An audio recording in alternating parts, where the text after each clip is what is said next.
we'll get you started in Boston and then head to Oklahoma City for the Suns and the Thunder. Welcome to day 2 of the playoffs, an NBA tip-off presented by AT&T. Ernie Johnson here in Atlanta, Shaquille O'Neal and Kenny the Jet Smith and Charles Barkley, primed for a big day of hoops. Let me tell you something. As a guy who was blessed to play for the Sixers, anytime we played the Celtics, it was a really big deal. I cannot wait for this series to start. But y'all were terrible when y'all played. No, we weren't terrible. We were not terrible. You were what? Terrible. Terrible. There you go. We had an early one. You were terrible. Yeah. Oh, no, you had that Dr. Davis. Did you win? No, so you were terrible. We Thank won you. sometimes. No, We win all the time.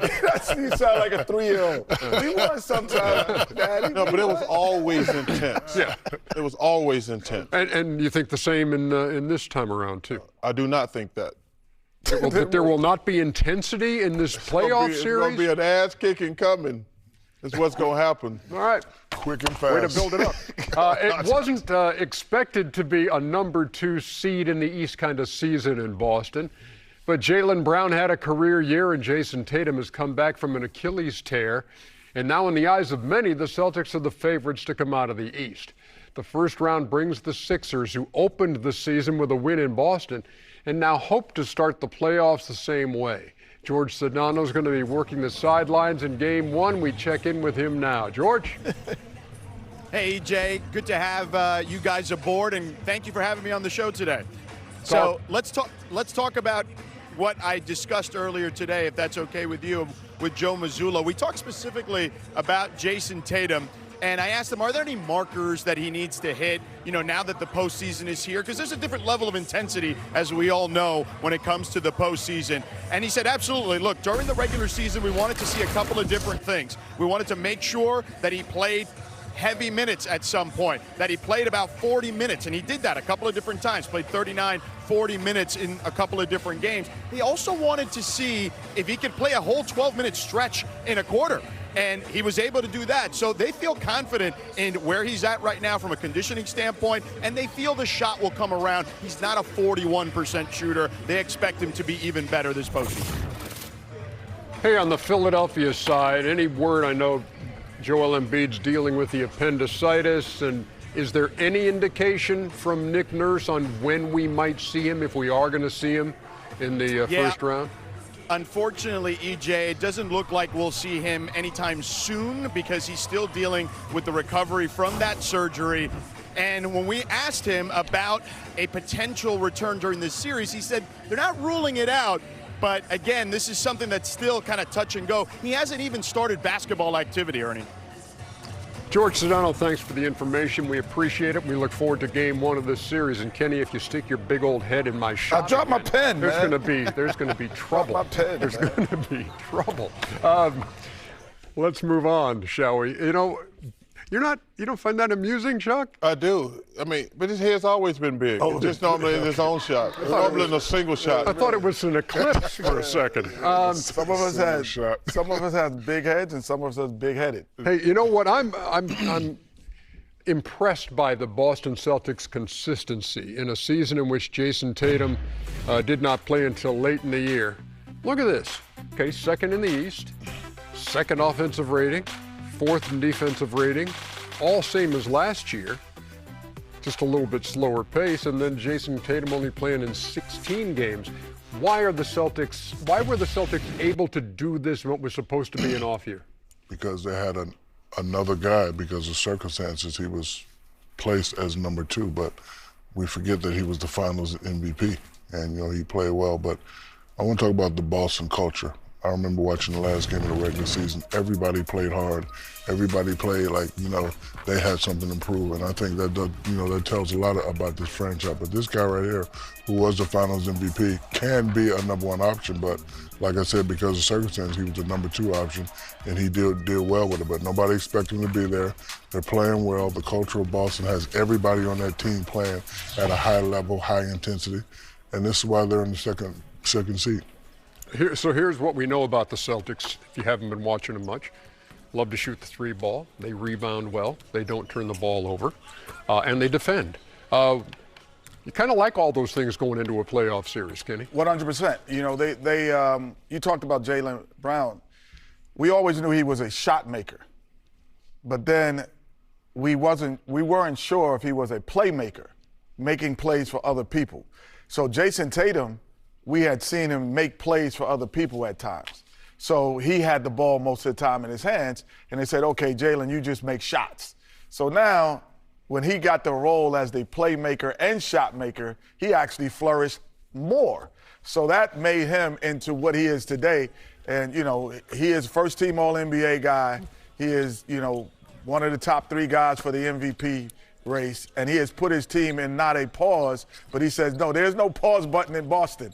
There is a button that just says go, and we are trying to win it. And maybe management, if they don't win, have made a slight mistake in saying we should get rid of all of these pieces because we were going to kind of rebuild, and he said no way. Well, 2 things. One, it don't matter about the rebuild as long as you got them 2 guys. You can just plug guys in to go with those 2 guys. But you said something, Ernie, something about their defense. Even though they go through stretches where they don't make threes, and it's frustrating at times, but if you play good defense, that's always going to travel. That's why they're such an elite team. They play terrific defense. They got the young kid at the center. I forget his name. Neemias Queta. Yeah, that's his name. I'm not even going to. That's like that. Those are like those things that come out every 20 years, right? Glad I could provide that for you. Cicadas? Now continue. Cicadas. But he's played well. But Pritchard has done what he does. But they play hard. They play great defense. Now, the only weakness of their game, I think they play a little too slow. I think they could really slowest pace in the league. I think if they played a little bit faster, they'd be even better. Because when they're not making shots, it really shows when they're not making shots. I think if they played a little bit faster, they're gonna still take the same amount of threes. But if they played a little bit faster, Can I ask you this then? Do you think they could have played faster without Tatum? Yes. And saying, hey, we're going to play faster and risk the fact that we don't have the same talent. Did you look at the stats? No, I'm talking about. Did you look at the stats? Yes, I did. They were the same as last year with Tatum. But I'm saying, can you take that risk to play faster? When they had Tatum, you didn't look at the stats. When they had Tatum, they still played slow. I'm just saying this year. No, I'm not talking about this year. I'm talking about even last year. Okay. If they played a little bit faster, I think they can make things easier for Tatum and Brown. How does Philly make it a series? Well, you just got to play hard, you know. Oh, come on now. Let me something. Can I finish? Yes, Rashid. It's nothing worse than playing the underdogs because they have nothing to lose. So, you know, Boston cannot take this team lightly. BJ has to play great. Maxey has to play great. Paul George has to be the old of Paul George. And they just got to say, hey, we just got to, you know, go for it. They have to do mostly everything right. So if Boston stays focused and do what they're supposed to do, it'll be a sweep. But if they mess around, Philly can get 1 or 2 games because of their talent. 130 players in the East have played at least 3 games against the Celtics this year. Maxey, the only guy to average 30 against Philadelphia. He's good. Against Boston. The biggest problem for the Sixers, they don't have their mismatches. They don't have mismatches. Like when you're an underdog, you normally like, okay, that team's better, but we have somebody who's good. But if you look at Philadelphia, Max and Edgecombe are probably, and Paul George, okay, they got Derek White, Tatum, and Brown. You're like, that's a problem right there. So that's the biggest problem. Like normally when you're an underdog team, you can say, okay, you know what? We got an advantage here. But the 3 best players on the Sixers, they're going against Derek White, Jason Tatum, and Jaylen Brown. I wish I could have some hope. Because, I'm a 76er and a Suns fan, but this is going to be rough. They split the season series 2 games apiece. Again, Philadelphia opening the year at Boston with a win by 1. In fact, the first 3 games between these 2 teams this season were decided by 4 points or less. I was like the guy from Home Improvement. Jeez, Kenny. I already tried to lean out, too. My bad. Get your big old ass head out the shot. What are you doing, man? We got 7 cameras in here. Y'all couldn't figure out I was going to drop. I'm trying to ask George Sedano a question, and your noggin's right there. It ain't like he's using the pen either. He's looking for the pen just for decoration. Jeez. NBA Tip-Off is presented by AT&T. Connecting changes everything. This just in, Oklahoma City is good. Woof. Best record in the league again. Could have the MVP again. And you see those number one rankings. You know, they had the best point differential ever last year, just under 13. Plus 11's not too bad either. And again, leading in points off turnovers. And obviously a very stiff test for whoever draws them in this round or the rounds that follow. But Phoenix gets them right now, another one of Chuck's old teams. Gonna be a rough day for Chuck today. Both of my teams in trouble today. The reason they're all good defensively. Like if you're an offensive-minded team, you're gonna go through peaks and valleys. But when you play the Celtics, you play the Pistons, you play the Thunder, their defense is going to be consistent. Even the Nuggets, who got a really good team, they're not good defensively. But like OKC and Boston are probably the two best defensive teams in the league with the Pistons right there. So that's the disadvantage that you face when you play against them. Like, yeah, they're not making shots, but their defense is not going to suffer. Because a lot of offensive teams, when they're not making shots, their defense suffers. Not with OKC and Boston and the Pistons. Shaq, how would you compare this version of the Thunder with last year's? Pretty much the same, but more. And I'm gonna use one word, and Kenny will understand. They're together. Forget who they got and what they're doing. These guys are together. When you want to win a championship and multiple championships, you have to be together. Even when they come discombobulated sometimes, they quickly get it back together. That record right there, all those ratings, their second best player wasn't there, for a lot of that, and they're still number one. So, their culture is, San Antonio-like, and they play great basketball. It's only one team that scares me for them. That would be the San Antonio Spurs. Other than that, they are together. They are favored to win the championship. I think they can win the championship if they don't meet the Spurs. This question for the two of you. We haven't had a repeat champion since 2017 and 18 with Golden State. You guys have both been on teams that repeated. What makes it so difficult, Kenny? Go ahead, Champ. Oh, well, Champ, I was just going to say that Thank you, Champ. What makes it difficult, it makes it different. Come on, Ernie. No, what makes it difficult from the start is after you've been on a team and you have the core back, 6, 7, 8 guys back. A lot of times, I used to say fat cat-itis. Yeah. You get a little bit full of yourself and it's not always 1 through 8. Sometimes it's 9, 10, 11, who all of a sudden get commercials, they get appearances that they didn't get before. So I saw guys walk on the bus who really didn't play in the finals with shades on, new gold chains. It was ridiculous. So until we had a jolt, when we didn't play well start of the season, and then Clyde Drexler was traded for, and then we had a jolt. There has to be some type of jolt that gets you into that second mind of like, hey, we got to do this again. And that was difficult for us. And not only that, everybody have to love their role and be comfortable with the role. If you look at OKC, like guys are comfortable with how they play and what they do. So, again, I look for this team to repeat unless they meet my Spurs. Mark Daigneault, by the way, 8-0 in first-round games with Oklahoma City. Meantime, the Suns have lost their last 6 playoff games. They did come out of the play-in, and Jalen Green was playing out of his mind in those 2 games. Yeah, that was a little deceptive. He played well. They were playing I watched that game, and I said the Suns going to kill Golden State because Golden State gave everything against the Clippers, and they had nothing left in the tank when they came to Phoenix. And Jalen Green went off. The problem with my Suns is that OKC is just too deep for them, Ernie. They got about 6 guys that can play against Booker and Green, who are all like 6'5", 6'7", 6'8". I mean, they're a complete team. The only thing concerned me about OKC, the injuries, they haven't really played together at all this entire year. That's what makes Shea, Coach Daigneault, and the rest of the guys so impressive. Like, a guy who's an NBA All-Star, who's the second best player on the team, probably played 35 games, and that show you the greatest of Shea and their bench.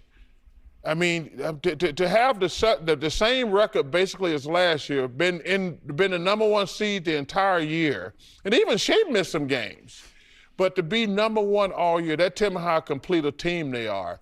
But like I said, that goes back to what I was saying earlier. They're so good defensively. Yeah. And, man, it's going to be tough. It's going to be a tough day for my Sixers and my Suns. 33 games for Jalen Williams on the year. That's crazy. Yeah, 17 points, 5 rebounds, and 5 assists. You do have the Dillon Brooks factor in this series, however, for Phoenix. Yeah, he's had a great year, but he's also that guy who brings that stuff to the floor. He brings a different element, but what's negated is all of his antics is the fact that he's a hell of an offensive player. He really puts pressure on the defense. So when we were saying Jalen Green and Booker, Dillon Brooks is a tough shot maker as well. So you have 3 tough shot makers. That is the hope, if you're a Phoenix Suns fan, is that these tough shot makers for 4 games can be exceptional. Because you're going to have to be not good, but you have to be exceptional. And you're talking about 3 guys that have to average between 22 to 30. And if you could do that, you can put pressure on a team that, and we can't forget that even in their road to the championship last year, they didn't just go 4-0, 4-0, 4-0. No, they went to the limit a couple of times. So they're a team that can be taken to the limit as well. Yeah, Denver took them to 7 games, and then Indiana in the NBA Finals did too. It's kind of the same question I asked you about the Philadelphia series. How does Phoenix make this a series against OKC? Play hard. Got to hit a lot of shots. Jalen Green has to, you showed that stat 35, he has to be close to that. And you know what, Shaq? In his career, he'd never had back-to-back 35-point games, and he did so in the play-in. In the play-in, he played well. Last year, he kind of disappeared. I think that's why he got traded. Houston wanted to do something else. So he has to play exceptional. Dillon Brooks has to play exceptional. He has to be that agitator that he's known for being. And they just have to go out and, they have to play super well. Yeah, play hard. That's how you win championships. Something you know nothing about. That's it. But the thing about Dillon Brooks is he can't come out of those antics. Why not? He's got to play well. He got to be him. He got to play well. Like he got to agitate. Because you talked about, we know Booker and Green are going to get me some points. Dillon Brooks, I told you, he should have made the All-Star team. He got jobbed in that situation. He can't have antics. He got to score. Like, they need points. I mean, you're not going to hold OKC to 105 points. They need him to score. Listen, I love Dillon Brooks, but we need points. We don't need antics. Those are 2 different animals. But on the defensive side, I mean, if he can be an irritant and he can get under somebody's skin, maybe an SGA, that kind of thing, don't you think? This guy finna win his 2nd MVP. Nobody's getting on his damn skin. Hey, Boston Celtics, ready for Game 1 against the Philadelphia 76ers. Back with more in a second. Everything. Athletes in the house today. We from the Northside Youth Organization, NYO, and Buckhead, baseball players. They look like baseball players. They didn't just wander in here, too. One of them might be the son of our boss. But that's the way it works. It's great to see those kids. They were so respectful. Yeah. They insulted me, though. How did they insult you? He just said, "Are you really 6'6"? And I had to tell a lie. Yeah. Hey, it's time for Watch Your Head. It's okay. Number 1, Jaylen Brown dunks on Jalen Williams for some Jalen on Jalen crime. 1, 2, 3. 1, 2, 3. Louder. 1, 2, 3. Watch your head, boy. Number 2, Victor Wembanyama does my boy Gigi Jackson dirty with the big one-handed finish. Hey, you're not the first, Gigi. You're not the first. 1, 2, 3. Bonjour, bonjour, bonjour. That's French from 1, 2, 3. No, it's not. Play number 3, Kelly Oubre gets to the hoop and dunks on Musa Diabate. 1, 2, 3. Louder, 1, 2, 3. 1, 2, 3. That's right. Number 4, Cooper flag flies through the air, comes down on Brooke Lopez. 1, 2, 3. 1, 2, 3. Watch your head, 1, 2, 3. Stop doing my brother. That's when Stephon Castle sent Taylor Hendricks to the floor with the big slam. 1, 2, 3. 1, 2, 3. 1, 2, 3. And where we going to dinner tonight? Oh, let it go. Stop it, man. Now you're on camera. Give us one more watch your head. Ready? 1, 2, 3. Watch your head! There you Where go. we going to eat at? So Watch your All right, day 2 of the NBA playoffs. We got a couple of games here on ABC. Later we got Phoenix and OKC, but right now we got Philadelphia and Boston. It is time to head to TD Garden. Ryan Rucco, Jay Billis, and George Sedano have it covered. All right, Ernie, thank you very much. An April after